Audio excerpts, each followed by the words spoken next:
So, my name is Carlos Urban, and I'm making a second video uh, because I think that a lot of people are probably a little bit confused if they're in the same situation that I was.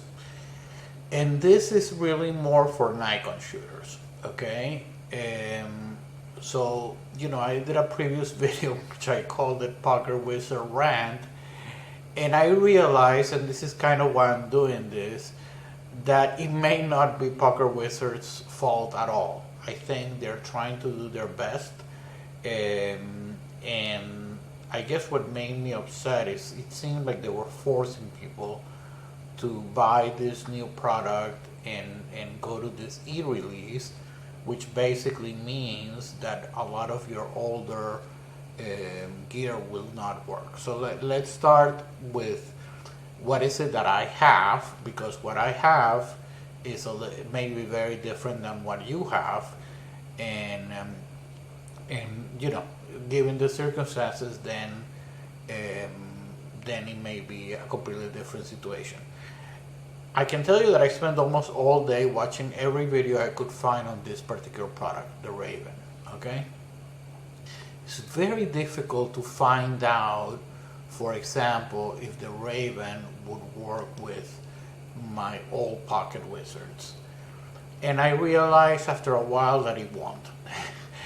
And basically, if you go through all the all the information that they have, then you realize that that it doesn't work with the older one. As a matter of fact, let me go to their main page to be fair, because this is kind of like a summary.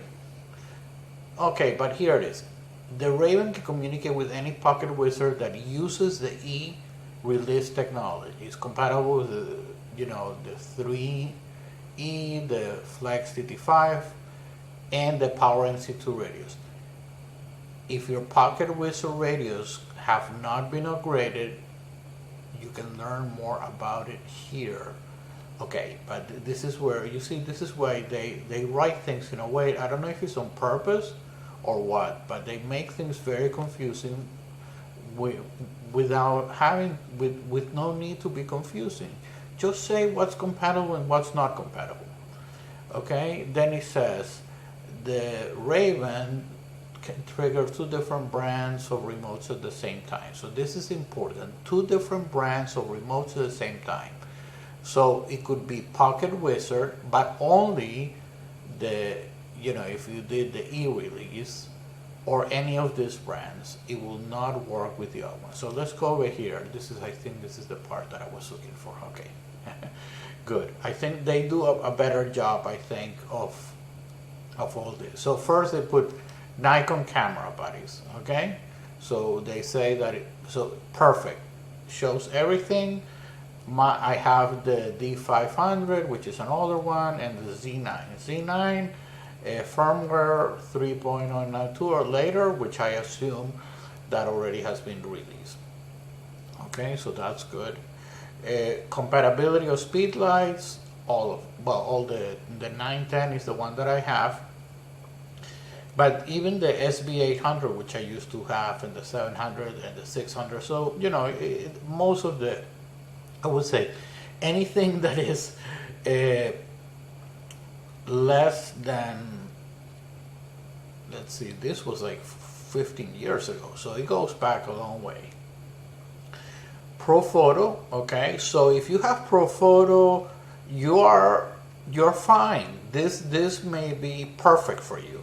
If you have Pro Photo and you have the new PockettWizards, and then you're fine. This may be the solution for you. Okay. Now, what about the rest? Okay. So I like, because here they do tell you about at the end what happens with the rest, which I appreciate them at least writing about it. Okay, so here they have PockettWizard compatibility. Only PockettWizards using e-release can be used with the Raven. I don't understand why PockettWizard doesn't say this. anywhere. This is the most important thing that I wanted to know, because I was thinking, okay, so I can put my old PockettWizard with my Broncolor and use that in, say, as one brand, because it allows you to use two brands. And then the e-release I would use for my flat, for my my speed lights. I could, and it really, and sorry, because it really makes me upset that they cannot be clear like these people. These people say it very clearly. Only PockettWizards with e-release can be used as receivers Raven. Okay, that's it. And then the Flex TT5 can be used in the manual TTL. Okay, that's all fine. The other thing that I like very much is then they tell you that they are developing for others. Broncolor slated for future. I know a lot of people that have Elinchrom. Okay, so then you are okay. Maybe in the future, if they come out for Broncolor, maybe it's worthwhile for me as well. But this is why I wanted to make this video, because I wanted to clarify things. I'm trying to be super impartial and super fair. Okay, I'm just doing this for information. I could care less one way or another for any of these particular brands.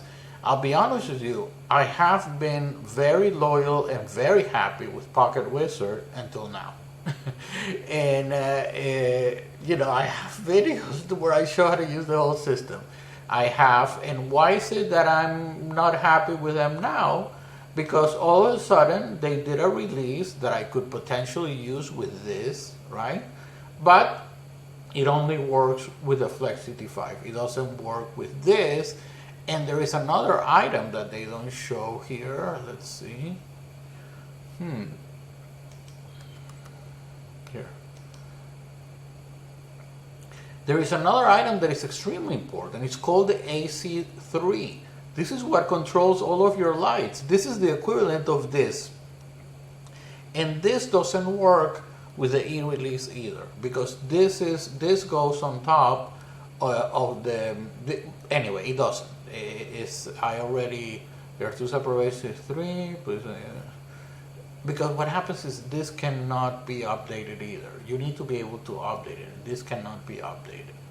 And that it doesn't tell you that almost anywhere. You have to, again, try to figure it out and so on. So, bottom line, what does that mean? Okay, so now let's talk about Nikon, because this whole thing, again, my expertise is Nikon. I've been shooting with Nikon for almost 15 years now, so my expertise is Nikon. And I've had 5 Nikon cameras. So let's look at Nikon, okay? So I still have my D500, and thank God I didn't sell it. I also have the D7000, but I gave that to my cousin because I don't use it anymore. And I just sold my D800. So I used to use these two a lot with the whole system. That's when I did all of my videos. Okay, so now let's look at the compatibility thing. First of all, all of these cameras that are here were perfectly fine with the Mini, the TTL, with the AC3. So all the videos that I did, fine. And I tested it this afternoon. Perfect. Hyper sync. Beautiful. Incredible. This is the system that I fell in love 10 years ago and that I've been extremely loyal to. Here is where the problems start. The problems start with the newer cameras, okay? So they do this e-release, okay? And all of a sudden the e-release, you cannot do it on the Mini, and you cannot use, that's the other thing. I have a Sekonic light meter, which was very expensive because I bought a module from PockettWizards that would work with this whole system. So I'm very invested in the whole PockettWizards, what they call now the legacy. And if you do the E, then the Sekonic PockettWizards doesn't work anymore. Okay? And now the only thing that I don't know yet, and this is, again, I may have to call them, is if you can do the e-release and leave a basic mode, but everything that I've read so far, the e-release doesn't work with the old stuff, so I guess not. But anyway, so let's look now at the newer cameras. The newer cameras, you have, and this is the part that gets confusing. And again, it's the way they write it. It's so poorly written. The first generation Z7 and Z6, okay, and Z50 are TTL compatible. With the Flex TT5, if they're upgraded to an e-release firmware, we cannot make a version of the E for the Mini because it cannot be upgraded. Okay, so basically that means so let's look at the pictures here. This with the e-release, you can't, you can't use it, the A33 either, because it cannot be upgraded. Actually, this can be upgraded. It's just some issue with the battery. I read somewhere that it has to do with the battery. So this one is the only one that can be upgraded, and you could potentially use this. You could use this as a transmitter instead of this, and you can buy these used for about $100 or probably less. But anyway, but here's where it gets interesting. The second generation, which I don't understand why this is second generation, because the D780, again, this is a DCLR, so I don't know why, but anyway, second generations, so that includes the Z9. Be careful if you have a Z6 II or a Z7 II, because that's not compatible either. Are not compatible with the Flex TT5 transmitter. So this is a big problem, because all of a sudden this thing doesn't work to, remember that the radios have two functions, to transmit and receive. So this doesn't work as a transmitter. Your only way to transmit, to trigger, is if you buy this thing. And this thing is $400, the Raven by Fusion. I don't want to sound like it's a bad product.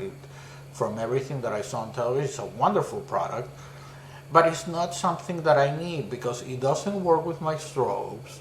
It doesn't work with my, my old PockettWizards, and it doesn't work with my light meter. Now, if it would work with my strobes, I would say, well, maybe it's time to start upgrading and maybe get a couple of these. Maybe worth it, but it's not my case. It may be your situation, okay? So that's why, that's why I was so upset. So my point is, I really wanted to explain the situation because it really depends. Let's see, what else? Speedlight compatibility. Okay, as remotes. Okay. Now, the other thing that is important is if you have a Z9, which is my situation, you're like, well, how am I going to do off-camera flash? Well, there is many different options. You'll have to have radio triggers. Okay, option number one, okay, is just a sync cable. So a sync cable. So let's go to the Nikon page. Okay, Nikon. Look, I even have it. So Nikon.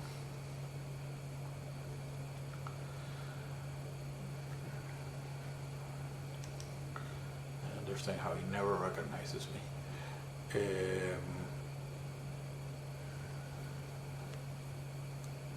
Let's see. Oh, here it is. They put flashes on their other. You can tell that it's not something that they care too much about. Okay, so let's look at the different options. You have the SB5000 This works with a radio trigger there, which is this one, this radio trigger. Okay, let's go one at a time. So the first thing is the sync cable. So the sync cable, let's see.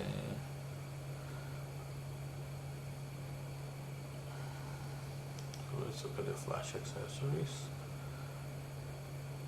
Oh wow, this is gonna take very long. Okay, so there is something called the sync. Let's see, sync.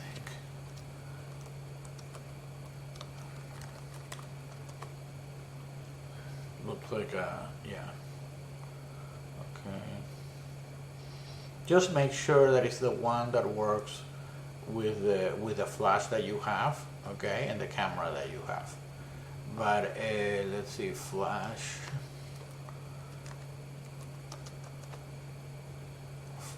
sync cable. And here it is. This is the one, okay. Again, just make sure that it's the one that works with your camera and with your flash. So I have one of these. I never use it, but I have one of these too. So this is the least expensive, right? As a matter of fact, you can buy a really long one. And if you're, they're not expensive at all. I think they cost like $10, $15. So you can even go to one of the camera stores and try it out and make sure that it works. So that's that is the least expensive option. Okay, option number 2. Okay, let's say you haven't bought any flash. Well, you can buy the SB5000, and the SB5000 has their their wireless. It has the two types of function: the wireless with lighting and the one with radio. They all have the one with lighting, which I will talk about in a second, but this one has the one that is also with radio. Okay, so if we open here, we can see maximum compatibility. And this one can also work as a master flash. And I'll explain that in a second. This is typical. Doesn't show.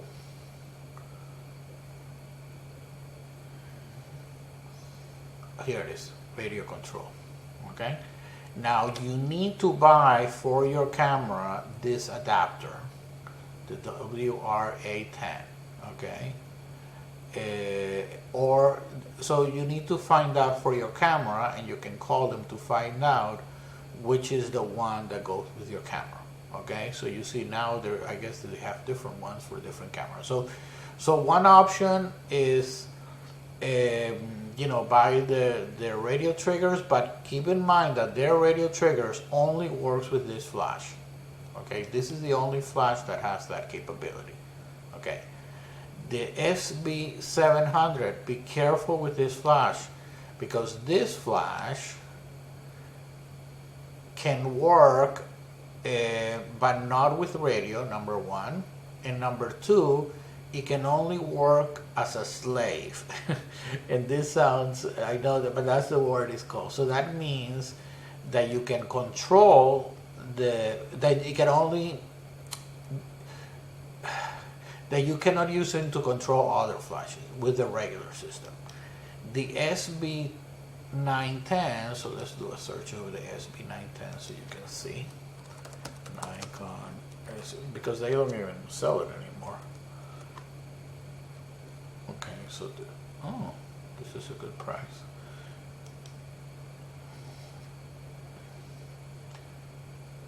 You see here in the back, you have master, remote, on and off. So basically what that means is that this flash or this speed light, you can put it on top of the camera and use it as a master, meaning you can control the other speed lights with this one.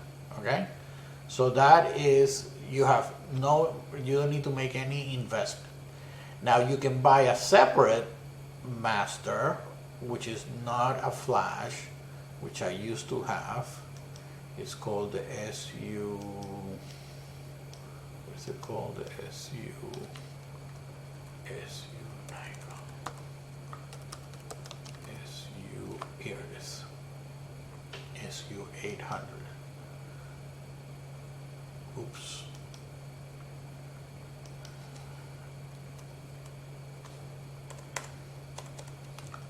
SU800, this one. Why is it doing that?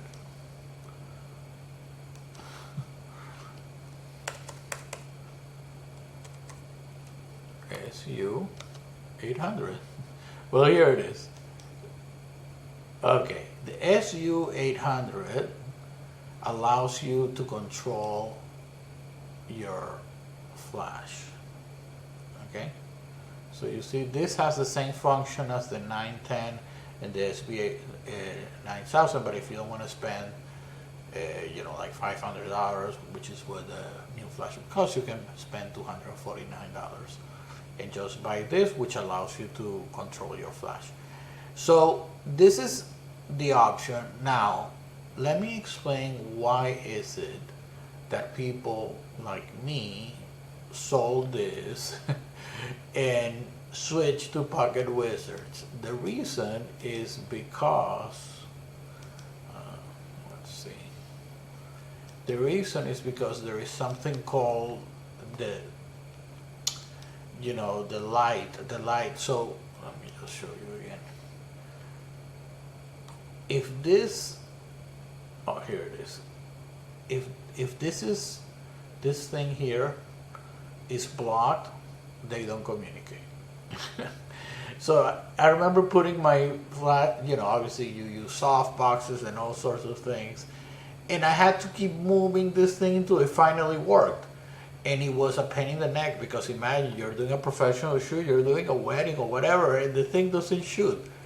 The beauty of radio triggers is that you don't have that problem. It always shoots, unless you're like super far from each other. So this thing with the light is the one that is a pain in the neck. So, conclusion. For me, I'm gonna go back to using, when I want to do hypersync or I want to use my Z9. So when I use my Z9, what am I going to do? When I use my Z9, well, obviously I'm not going to buy this and spend $400 just for a trigger. I can still use the old system, but I cannot do it on TTL. So this is the other thing that they don't explain really well.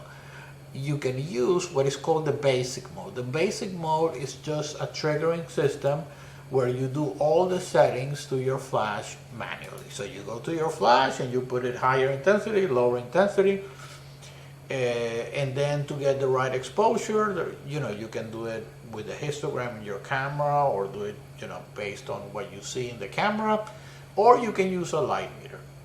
And that's the way, the old-fashioned way of doing all of these things. If you want to do hypersync, then you cannot do hypersync the regular way. You have to go the trick that I showed in the other video with a neutral density filter. So that's how you get around it. If you want to do hypersync, or if I wanted to do hypersync, then what I would do, well, usually when you do hypersync, there is really bright light, and I'm probably not going to be using a softbox. So I can go to the old-fashioned way. I can put this on one of my cameras, and because I have two, I put the other one, you know, I use one as a master and the other one as a, what they call it, a slave, okay? And I can use this just as a master, or I can use both. You know, one as a main light and the other one as a field light, whatever. So there is many different options. And what this video is really to try to explain all these things that I try to research all day, watching all the videos I could find on YouTube, and nobody explains it. Nobody explains it because the videos you find on this, everybody's trying to sell you how great it is. And they all show you how great it is with the, you know, with the strobe lights that they have. Yes, if you have Einstein's and you can upgrade this PockettWizard, then you're fine. If you're, so again, all of the ones, and by the way, I think that these guys, to give them credit, they do a really nice job of explaining what's compatible and not compatible. They just put tables that are easy to see, And then at the very end, they say, and by the way, if we don't have your lights that you're looking for, then, you know, these are in development. So for the ones that are in development, and this is beautiful. This is the main thing that PockettWizards doesn't say anywhere, that basically it works only with the e-release firmware, which was the thing that I was looking for the whole day. Because it sounded like you could put in, you know, this channel here, you could put, because it allows you to do 2 brands, that you could put here, let's say the e-release PockettWizards, and here you would set the regular ones. One more thing that I want to say, to be fair with PockettWizards, which was also very difficult to find. If you do the e-release, okay, you can still put your Flex TT5 with the cable, you know, to trigger your strobe light, okay? You're not able to control everything else, but it does work. And that was another thing that I was worried. But because I have this one, you know, the old-fashioned one, the one that I think everybody had, this one doesn't work. This one doesn't work with the e-release because it cannot be upgraded. This little one, the mini, which was my transmitter or transceiver, doesn't work. The AC3 doesn't work. So anything that cannot be upgraded doesn't work. It's as simple as that. And, you know, again, to be fair, because I think when I did that rant, I think I was a little bit unfair with PockettWizards, because it's really not their fault. I guess what makes me upset about PockettWizards, and this has to do with whoever writes this thing, is to make things clear, easier to find, and don't try. This should be an informational page, not a page to try to sell me, okay? Do it you know, you should get the people who did this one, okay? They do it so easy. These are the cameras that are compatible. These are the speed lights that are compatible. And then at the end, what's not compatible, and basically say what is the status of all this stuff, you know, what is going on. So again, I think that hopefully with this video that took almost half an hour, it answers a lot of questions that I had, and probably some of you have as well. Especially if you are a Nikon shooter and you have the Z9 or Z8 or any of those cameras, because you know, you have to realize that a lot of people have bought the Z9 and now the Z8. Those are and you know, that's where now a lot of people who've been Nikon shooters for a long time are going to. So if that is not explained correctly, then that's what happens. Well, thank you very much. I hope you like this video, and if you want to learn more about other things or watch other videos, then you know, please subscribe to my channel. Thank you.